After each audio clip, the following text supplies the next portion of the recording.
For bass test tweak from 300 Hz to 1 Hz. This audio feature allows you to analyze how the audio volume evolves with.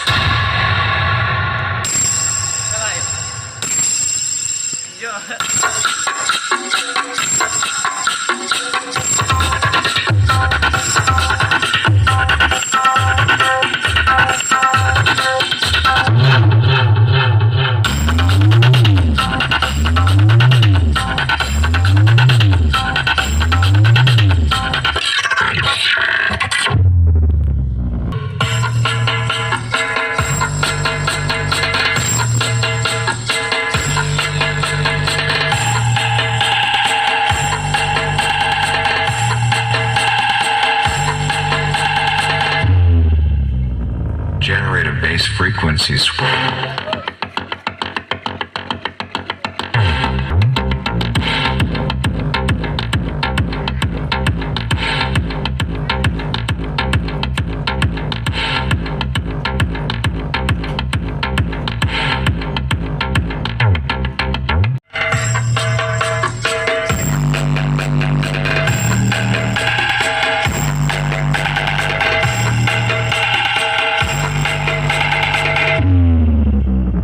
Generate a bass frequency swell.